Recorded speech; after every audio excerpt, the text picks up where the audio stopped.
신앙의 자산이라고 하는 제목으로 하나님의 말씀을 전하려고 합니다. 자, 우리가 살아가면서요, 이제 노후를 준비한다 뭐 이런 얘기도 하면서 자산이 얼마나 됩니까? 묻기도 하고 또 준비하면서 헤아리기도 합니다. 여러분은 자산이 얼마나 됩니까? 요즘 뭐 주식도 한다고 그러고 은퇴 후에 연금을 납입한다고도 하는 분들이 있어요. 부동산을 정리하는 분도 있고 부동산을 취득하는 분들도 있습니다. 요즘 금값이 천정부지로 오른다고 그러는데 뭔가 재산을 늘리려고 하는 사람들도 많이 있습니다. 뭐 잘못된 건 아닐 것 같아요. 살아가면서 필요한 것들이 있기 때문에 꼭 자산을 헤아리거나 자산 증식을 하는 게 죄다, 뭐 불의한 방법으로 하지 않는 한 뭐 죄라고 할 수는 없겠죠. 그런데 신앙의 자산은 여러분 얼마나 가지고 계십니까? 여러분 신앙의 자산 그러면 뭘까요? 그리고 신앙의 자산 내가 얼마나 가지고 있을까요? 디모데 전후서 말씀을 읽으면서 저는 그런 고민과 생각을 많이 합니다. 인생을 많이 살았던 사도 바울이 가장 노년에 쓴 서신인데 저가 믿음의 후배 디모데에게, 믿음의 아들 디모데에게 여러 가지 권면을 해요. 그 권면은 하나님 앞에서 좋은 일꾼이 되라 라고 하는 권면이겠죠. 사랑하는 아들 디모데에게 권면을 하면서 오늘 말씀에도 나오고 몇 번 나오는데 고린도후서 4장에도 나오고 몇 번 나오는 게 있는데 너는 고난을 받으면서 하나님이 내게 맡겨주신 직무를 다 해라 이런 말을 해요. 고난을 받으면서. 사도 바울은요 정말 예수 믿으면서 복음을 전하면서 스티그마라고 그러죠. 갈라디아서에도 나오는 내 안에 예수 그리스도의 흔적을 가졌노라. 이 신앙의 자산이에요. 주님 때문에 당했던 고난, 주님 때문에 받았던 그 고난의 흔적, 스티그마. 마치 노예들, 주인들이 노예에게 너는 내 거야 그리고 낙인을 찍는 것. 소에도요 이렇게 뭐 귀 뒤나 보면은 이거 내 소라고 구별해 놓는 그 마크가 있는데 그게 스티그마, 헬라어로 스티그마, 이 흔적, 뭔가 도장으로 찍어서 남기는 것, 그걸 의미해요. 근데 바울도요 예수를 믿으면서 그 많은 고난들을, 박해를 받으면서 살아왔는데 그걸 부끄러워하지 아니하고 내가 예수 그리스도의 흔적을 내 몸에 가졌다라는 고백을 합니다. 그러면서 믿음의 아들 디모데에게요 내 직무를 다하기 위해서 전도의 일을 하며 내 직무를 다하기 위하여 고난받으라. 이게 참 쉬운 얘기는 아닐 것 같은데 그렇게 고난받으라. 주의 일을 잘하면서 고난받아라. 주님이 헤아려 주실 것이다. 그런 의미겠죠. 악하고 게으른 종이 아니라 선하고 쓰임받는 종으로 우리는 편안한 길을 걸어가는 사람들이 아니라 때로는 좁은 길, 어려운 길, 고난의 길이라도 그 주님이 기뻐하신 일이라면 그것 뚜벅뚜벅 걸어가야 되는 것이 우리의 삶인 줄로 믿습니다. 우리는 다 종이에요. 사도 바울이 오늘도 디모데에게 편지 보내면서 뭐라고 얘기하면 그리스도의 종된 나 바울이에요. 바울은 늘 그렇게 고백해요. 은혜 안에서 살아가는 종이라는 거예요. 하나님의 은혜가 아니면 살 수 없는 종이라는 거예요. 그러면서 바울이 디모데를 생각하면서 편지를 보냈는데 디모데를 생각하면서 바울이 뭐라고 이야기하는지 한번 3절 말씀에 보면 디모데를 생각하고 기도할 때마다 뭐 한다고요? 감사하고. 4절에 보면 기뻐한다는 거예요. 우리가 인간관계를 수없이 많이 맺죠. 사람들하고의 관계들이 있습니다. 그런데 어떤 사람을 생각할 때 참 기도할 때마다 그 사람 생각하면 감사해요. 이런 인간관계가 돼야죠. 어떤 누구를 생각할 때 신앙생활할 때 그 사람하고 신앙생활한 게 기뻐. 이게 돼야죠. 와, 저 사람만 안 만났으면 좋겠어. 저 사람은 싫어. 저 사람을 생각할 땐 짜증이나 그건 아니라는 거예요. 감사와 기쁨이 되는가? 한번 보세요. 우리의 신앙의 자산이 이런 거예요. 누군가가 나를 생각할 때 감사가 나오고 기쁨이 생길 수 있는 관계를 내가 맺어가고 있는가? 요즘에는 뭐 이렇게 어려울수록 나라들이 요리 프로그램이 많아진대요. 근데 우리나라도 요리 프로그램들이 참 많죠. 근데 요리 시간에 보면 음식도요, 아시는 것처럼 재료가 다양한데 많은 재료, 좋은 재료가 좋은 음식을, 맛난 음식을 만들어냅니다. 하나님도 마찬가지예요. 우리의 인생이 하나님이 보시기에 우리가 가지고 있는 믿음의 좋은 자산들이 많으면 하나님에게는 기쁨이 될 거라는 거죠. 오늘 말씀 보세요. 다 그거예요. 사실 우리가 노력하지 않아도요, 하나님이 주시는 게 있어요. 그걸 우리는 은혜라고 얘기합니다. 주님께로부터 오는 것, 은혜죠, 은혜. 오늘도 2절 말씀해 보니까 주께로부터 오는 은혜와 긍휼과 평강이 내게 있을지어다. 바울이 축복해줘요. 사랑하는 아들에게 내가 편지를 보냈는데, 믿음의 아들에게 편지를 보냈는데 거기 예수 그리스도 우리 주의 은혜와 긍휼과 평강이 내게 있을지어다. 바울이 축복하는데 이거는요, 사람이 노력한다고 되는 게 아니에요. 하나님이 위로부터 주시는 게 은혜고 긍휼이고 평강이에요. 하나님이 주시는 거. 고백도 우리가 그렇게 해야 되겠지만, 예수 안 믿어도요, 보세요. 예수 안 믿어도 열심히 공부해가지고 좋은 학교 들어가는 사람들이 있어요. 예수 안 믿어도요, 열심히 일해서 돈 버는 사람들도 세상에 많아요. 예수 안 믿어도요, 건강관리 잘해서 정말 건강한 사람들도 많아요. 그런데 분명한 게 있어요. 주님으로부터 오는 게 있는데 사도 바울이 그 은혜, 긍휼, 평강, 이게 내게 있기를 바란다. 믿는 자에게는 값없이 주시는 구원의 은혜가 있죠. 우리가 물론 죄와 허물이 있는 죄인들이지만 하나님의 긍휼, 자녀되었기에 주님이 주시는 은혜, 용서와 자비가 우리에게 있다는 거예요. 이스라엘 사람들에게는요, 가장 아름다운 단어가 뭐냐고 물어보면 히브리어로 헤세드, 은혜, 이거 제일 아름다운 단어로 봐요. 가장 큰 복이 뭐냐? 그러면 이스라엘 사람들, 히브리인들, 유대인들은 샬롬이라고 얘기해요. 샬롬 뭐죠? 하나님이 주시는 평화라는 거예요. 그러니까 이스라엘 사람들에게는 돈, 금, 물론 좋아합니다. 사람이 다 똑같더라고요. 제가 이스라엘 사람들이 사는 마을에 살아봤거든요. 그들에게도 속담이 있어요. 가장 빠른 발이 뭐냐? 쿠폰 들고 뛰어가는 발이 가장 빠르대. 이 공짜 쿠폰. 이 사람이 다 동일해요. 비슷하더라고, 사는 건. 근데 신앙적인 건 다르더라고. 그들이 가장 아름다워하는 단어는 헤세드. 거기에 어원이죠. 은혜. 가장 큰 복이 뭐냐? 그들은 샬롬 그래요. 이스라엘은 참 불안하죠. 지금도 전쟁하다가 휴전했잖아요. 하마스하고. 근데 이 평화도 위로부터 주시는 거라는 거예요. 그래서 가장 큰 복은 샬롬이라는 거예요. 살다가 보면 어떤 일을 만날지 몰라요. 또 우리가 좋은 관계를 맺으면서 살아야 되는데, 이왕이면 사람들에게 좋은 이미지, 또 좋은 영향력을 끼치면서 사는 게 참 좋은데, 인간관계라고 하는 것도 그게 다 내 마음대로 됩니까? 아니에요. 인간관계도 내 마음대로 되지 않아요. 내가 생각하고 의도하는 대로 흘러가지 않아요. 바울에게도요, 적과 같은 사람들이 있어요. 이따가 제가 한 번 더 얘기하겠지만, 오늘 1절로 18절 말씀해 보니까 뒤에 가면요, 세 사람의 이름이 나오는데 바울이 힘들었던 사람도 있어요. 그리고 바울이 축복하는 사람도 있어요.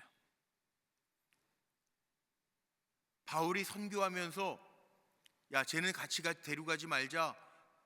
마가 때문에 바울이 함께했던 바나바하고 싸워서 헤어지는 일들도 사도행전에 나와요. 인간관계라고 하는 게 이게 다 쉬운 건 아니에요.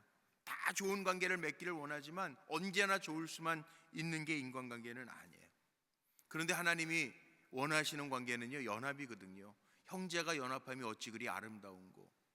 전도서에 보면 한 줄보다는 세 겹줄이 든든하나니, 뭐 이런 얘기들은 뭐예요? 함께 잘 연합하면서 갈 때 하나님 보시기 기뻐한다는 거예요. 그러다가 사람이 다 장점만 있습니까? 전혀 그렇지 않아요.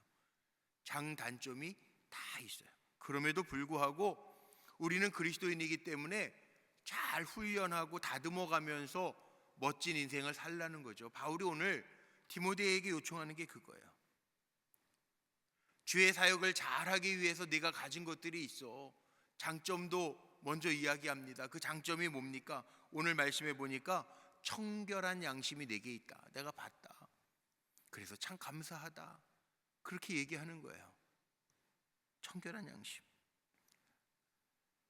기독교 고전을 쓴 토마스 아켄페스는 그리스도를 본받아라는 책에서 이런 얘기를 합니다.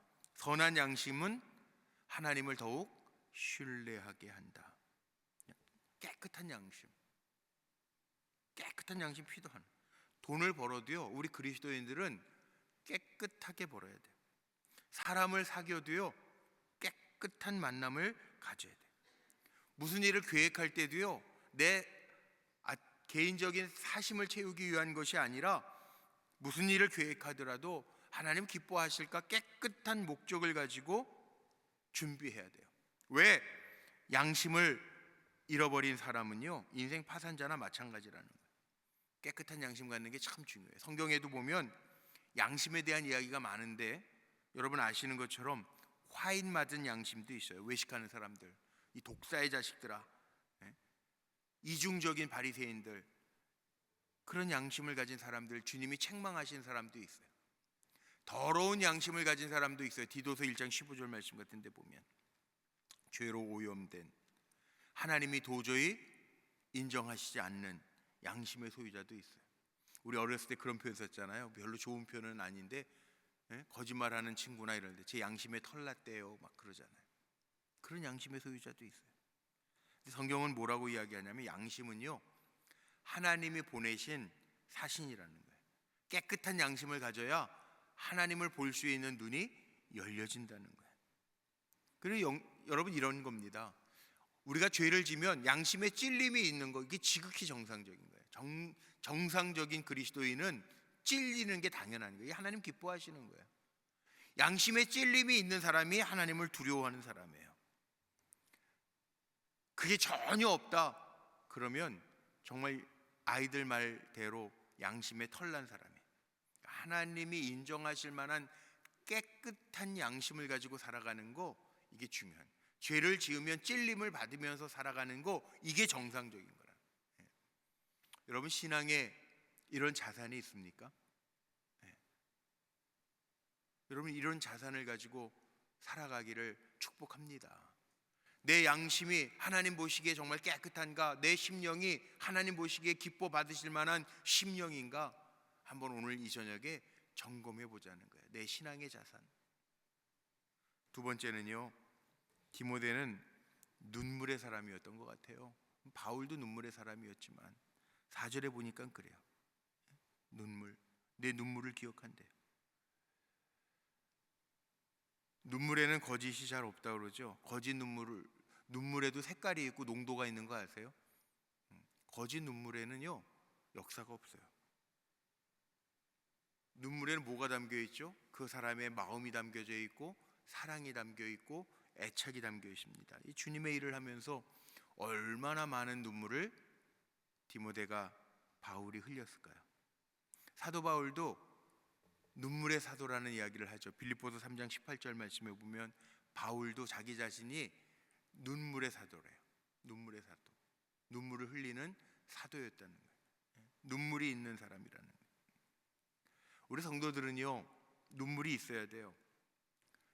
시험에 들지 아니하도록 늘 눈물로 기도해야 되고, 우리 인생이 연약하니까 주님 앞에 눈물로 기도해야 되고, 때로는 십자가를 지고 가야 되니까 눈물을 머금고 주님이 지라 하시는 십자가도 마다 않고 지고 가야 되고, 우리가 죄가 있으니까 우리가 주님 앞에 자복하고 회개하고 기도할 때에도 눈물의 기도가 있어야 되고, 또 우리가 주님의 자녀이니까 청결한 양심을 가지고 사람들과 이야기할 때에도 정말 우리가 공감이라고 그러죠.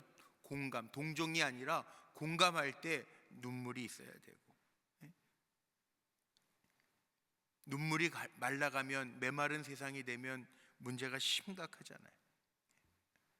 제가 그런 고백을 많이 해요. 제가 목사가 된 거, 목회한 지가 벌써, 목사가 된 지가 30년이 넘었는데 1995년도 8월 달에 목사가 돼서 처음으로 부목했던 곳이 동해교회거든요. 동해감리교회. 그때 목회와 신학, 두란노에서 나온 목회와 신학을 볼 때 그때가 그 특집이었어요. 눈물이 마르지 않는 눈물 목회라는 특집이었는데, 제가 그게 지금도 기억나요. 사무실에 혼자 앉아서 그 목회와 신학이라는 책을 보다가 눈물 목회라고 하는 그 특집, 1995년도 8월호인데요. 그걸 읽으면서 제가 하나님 앞에 그런 결단을 하고 기도했던 적이, 하나님, 눈물이, 목회하는 동안에 눈물이 마르지 않는 목사가 되게 해주세요.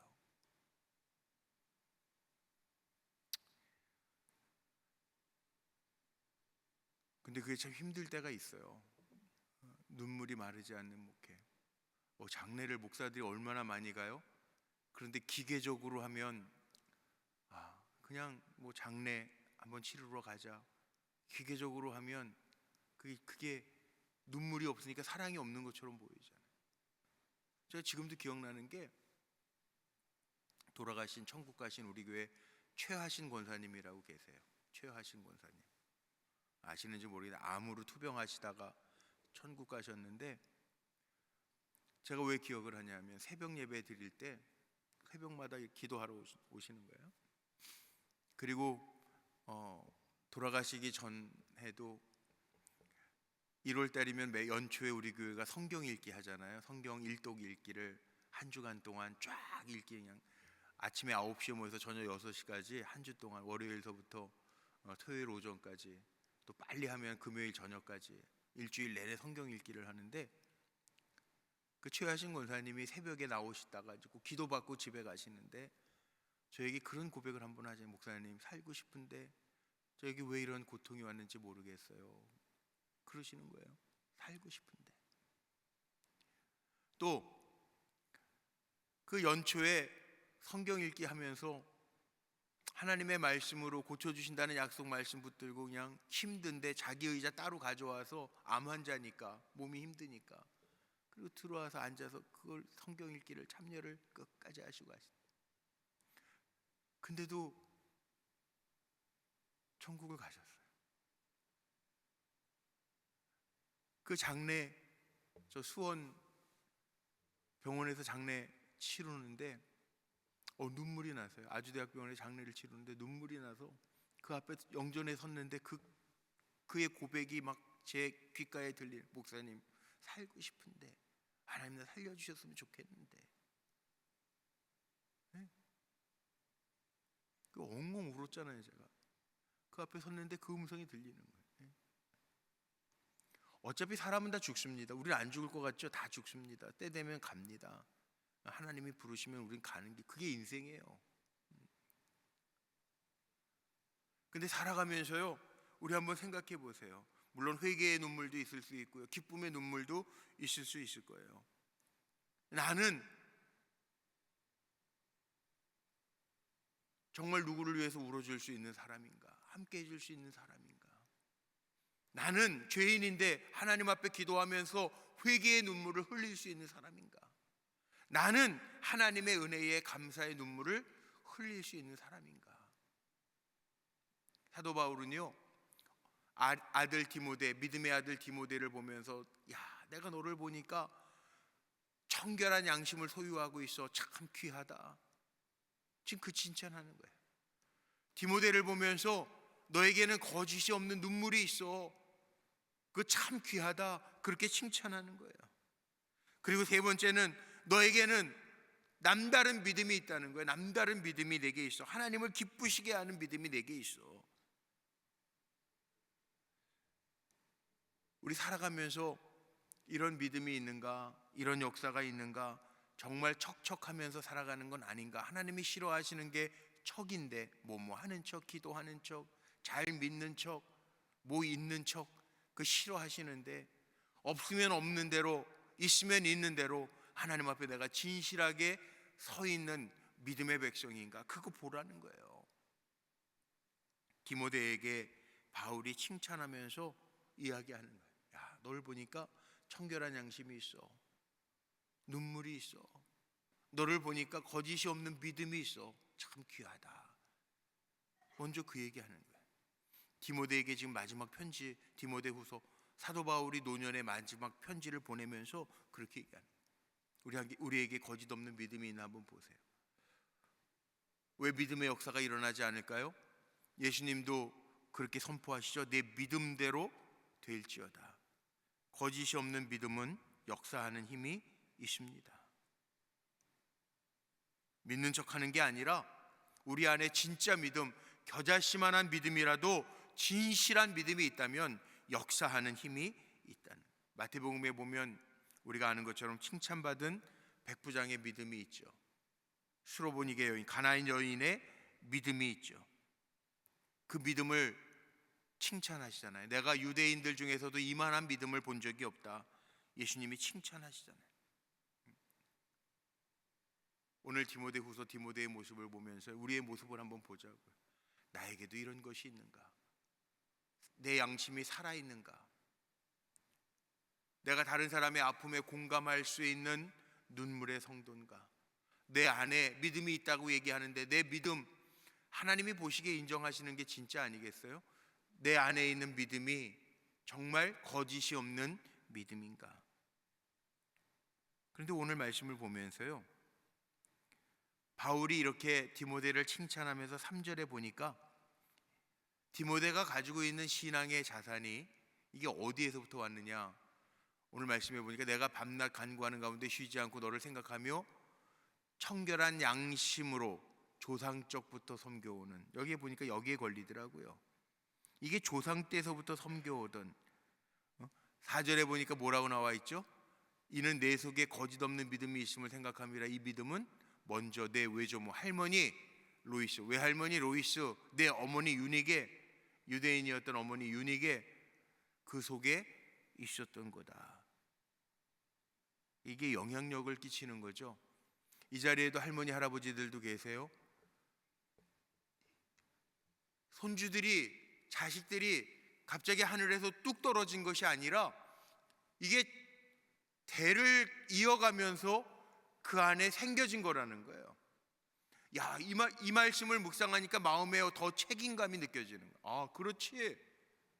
내가 잘 살아야 내 자녀들에게도 내 손주들에게도 영향력이 있지. 예전에 한 30년도 넘은 것 같아요.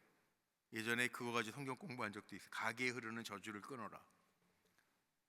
메릴린 히키라고 하는 사람이 쓴 건데, 가게에 흐르는 저주를 끊어라. 그 다음에 나온 책은 더 재밌어요. 가게에 흐르는 저주를 축복으로 바꾸시는 하나님. 가게에 흐르는 저주가 있다는 거예요. 그래서 바람피는 조상이 있는 데는 그게 참 영향력을 끼친대잖아요. 자녀들에게도. 그게 잘 살라는 거예요. 우리가 그리스도 안에 있으면 새로운 피조물이지만 이런 영향력이 있다는 거예요. 우리가 흔히 그런 얘기 하잖아요. 바닷개가 옆으로 가게 만들어 놨는데 옆으로 걸으면서 자식한테 똑바로 걸으라고 그러면 이게 말이 안 되는 거잖아요. 그 얘기예요. 하나님께로부터 오는 것이 있어요. 은혜, 긍휼, 평강은 하나님께로부터 와요. 우리 안에 우리가 잘 통제하고 다스려야 할 것이 있어요. 바꿔야 할 것들이 있어요. 노력해서 전환해야 될 것들이 있어요. 그게 신앙의 자산이에요. 우리가 신앙, 예수 믿으면서요, 버릴 것 버리고 끊을 것 끊고 피할 것 피하고, 우리 지난주에 말씀 나눴던 것처럼, 디모데전서 6장 말씀을 통해서 나눴던 것처럼, 너 하나님의 사람아, 우리가 노력하고 바꿔야 할 것이 있다는 거예요. 디모데 후서에서 디모데에게 또 편지를 보내면서 이렇게 하나님의 사람으로 잘 바뀌어지기를 바라는데, 디모데야, 내 안에 보니까 내가 기뻐하고 감사하는 것이 있는데 너는 조상 때서부터 가지고 있는 청결한 양심이 있구나, 눈물이 있구나, 거짓이 없는 깨끗한 믿음이 있구나. 그 칭찬하는 거예요. 물론 하나님의 은혜도 중요합니다. 은혜가 가장 중요합니다. 그래서 이스라엘 사람들이 제일 좋아하는 아름다운 단어로 표현하는 게 헨이라고 그랬죠. 헤세드에 나온 헨, 은혜. 그런데 우리가 신앙인이라면 우리가 신앙인으로서 갈구 연마하고 닦아야 할 것이 있어요. 기도하면서, 말씀 공부하면서, 하나님의 말씀을 묵상하면서 우리가 바뀌어야 될 것들이 있다는 거예요. 그게 뭐냐? 이 신앙의 자산이에요. 눈에 보이는 세상적인 자산 증식이 아니라 저하고 여러분이 갖추어야 할 것이 있어요. 정말 천국이 내가 영원히 거할 하나님의 집, 우리의 집, 본향이라고 한다면 여러분, 세상에서 사는 동안 필요한 자산, 그거에 우리가 몰두하는 것뿐만 아니라 우리가 영원히 거할 영혼의 집이 있다면, 우리가 그거 믿고 이 시간에도 예배하면서 그 천국 본향을 사모하면서 산다면 우리가 신앙의 자산도 준비하고 갖추어야 되겠죠. 천국이 있다고 정말 믿으십니까? 그러면요, 하나님이 기뻐하시는 신앙의 자산도 우리가 점검해 봐야 된다는 거예요. 그러면서 오늘 마지막 결론 보면요, 18절까지 있는데 15절 16절 말씀에 보면 바울이 디모데에게 너에게 가지고 있는 아름다운 조상적서부터 내 안에 있는 신앙의 자산들이 있는데 참 그거 좋아, 귀해, 그거 하나님 기뻐하실 만한 거야. 그러면서 15절과 16절 보세요. 두 종류의 사람이 있다는 거예요. 어떤 사람이 있어요? 15절에 보니까 부겔로와 호모게노 같은, 게네 같은 이 의리 없는 인간들도 있다는 거예요. 부시허시, 아니 이거 부시허시라면 또 오해하겠네. 부겔로와 호모게네 같은 의리 없는 인간들도 있다는 거예요. 버리고 떠나는 인간들도 있다는 거예요.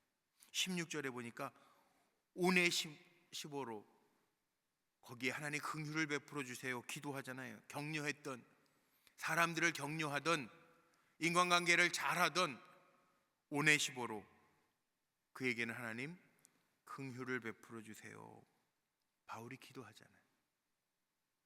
두 종류의 사람이 있어요. 어려울 때 떠나는 사람, 그러니까 진짜 친구도 내가 어려워 볼 때 안 되죠. 의리가 있는 사람인가, 격려해주는 오네시모로 같은 사람인가, 잘 생각해 보세요. 우리의 신앙의 자산은 세상적인 걸 이야기하지 않습니다. 하나님의 말씀을 읽으면서 물론 물질도 하나님이 주시는 재능에 들어가요. 그런데 신앙의 자본은 세상적인 게 아닙니다. 청결한 양심, 눈물의 기도, 거짓 없는 믿음, 이거 소유하는 성도가 되시기를 주의 이름으로 축복합니다. 우리가 나이 들어가면서 그런 거 있잖아요. 마치 자본이 많으면 든든한 것처럼 하나님을 기쁘시게 하는 신앙의 자산이 우리에게 많아서 주님이 기뻐하실 만한 사람으로 저와 여러분이 세워져 가기를 주님의 이름으로 축복합니다. 그렇게 달려가자고요. 마지막 때를 사니까 사람들이 다 그래요. 나이 들어가면서 뭐뭐 있고 뭐뭐가 필요하고 건강도 필요하고 전체 그 어느 신문 보니까 그러게 은퇴하고 요즘에 30년을 사는데 보통 60에 은퇴하면 30년, 90까지 사니까 30년을 사는데 30년을 살려면 적어도 얼마의 자산이 필요하냐? 어느 신문에 보니까 9억 이렇게 나오는 데도 있더라고요. 9억 있으세요? 9억 있어서 마음이 편하세요? 아니잖아요. 우리는요, 하나님이 책임져 주시는 은혜의 삶을 되면 돼요. 아멘 안 하시죠? 안 하면 안 하실 줄 알았어요. 가만히 생각해 보세요. 하나님이 준비하시고 예비하시는 게 있으면 되잖아요. 안 그래요? 내가 가진 거 없어도 은혜라는 게 그거거든요. 값없이 주시는 거. 내게 없어도요, 하나님이 주시는 게 있으면 된다니까요. 그럼 염려할 거 없잖아요. 하나님이 주시는 게 있으면 돼요. 그게 신앙의 자산이에요. 우리가 하나님을 기쁘시게 하면, 살아 역사하시는 하나님이라면, 지금도 살아계신 하나님이라면 은혜, 살 수 있는 것, 살게 하시는 것, 값없이 주시는 것, 그게 누구에게 있느냐? 하나님을 기쁘시게 하는 사람에게 있다는, 그게 디모데후서 1장의 말씀이에요. 그러니까 의리 없이 여기 부겔로 허모게네처럼 살지 말고 오네시보로처럼 살아도, 격려하면서 살고 나누면서 살아도 하나님이 긍휼을 베풀어 주시면 된다. 그 얘기가 마지막이잖아요. 전 이렇게 살고 싶어요. 오네시보로처럼. 우리 불꽃교회 성도님들도 그런 종들이 되시기를 주의 이름으로 축복합니다. 신앙의 자산을 가지고 하나님을 기쁘시게 하는데 저와 여러분이 다 쓰임받게 되시기를 주님의 이름으로 축복합니다. 우리 찬송하고 기도하죠. 내가 매일 기쁘게